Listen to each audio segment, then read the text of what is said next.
হয়, আচলতে দেখা গৈছে আমি ইতিমধ্যে প্ৰত্যক্ষ কৰিছোঁ যে ৰংবং অঞ্চলৰ যি অৰুণোদয় চাহ বাগিচাৰ মাজত এটা আঘাতপ্ৰাপ্ত হাতী লগতে আৰু 4টা হাতী লগত আছে, মুঠতে 5টা হাতী ঘূৰি ফুৰিছে।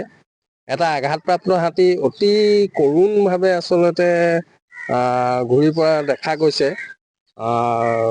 মানুহে আচলতে প্ৰত্যেকে প্ৰত্যক্ষ কৰিছে হাতীটো। গতিকে এই হাতীটোৰ কোনো চিকিৎসাৰ ব্যৱস্থা এই পৰ্যন্ত বন বিভাগে কৰা নাই। গতিকে আমি অনুৰোধ জনাইছোঁ বন বিভাগক অতি সোনকালে এই হাতীটোৰ চিকিৎসাৰ ব্যৱস্থা কৰক।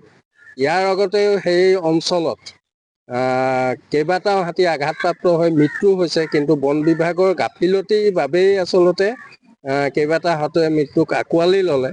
ইয়াৰ উপৰি আজি 2টা বছৰৰ আগতে সেই অঞ্চলতে এজনী মাইকী হাতী, গাভিনী মাইকী হাতী, যি আৰু হয়তো 10-15 দিনৰ পিছতে পোৱালি জন্ম দিলেহেঁতেন, সেই হাতীটো কোনোবা দুষ্কৃতিকাৰীয়ে বন্দুকেৰে গুলীয়াই হত্যা কৰিছিলে। আৰু যেতিয়া মৰণোত্তৰ পৰীক্ষা কৰা হৈছিলে তাত এটা পোৱালি উদ্ধাৰ হৈছিলে। পোৱালিটো আৰু হয়তো 10-12 দিনতে জন্ম পালেহেঁতেন।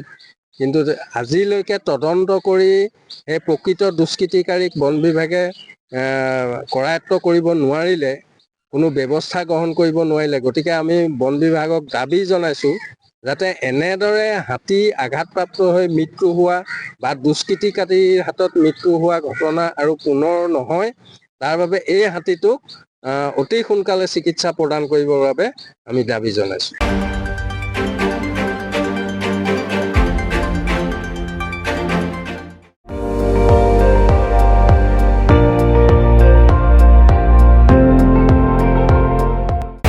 আপুনি চাই আছে ND24, সৰ্বশ্ৰেষ্ঠ নহয় সৰ্বোত্তমৰ দৌৰত।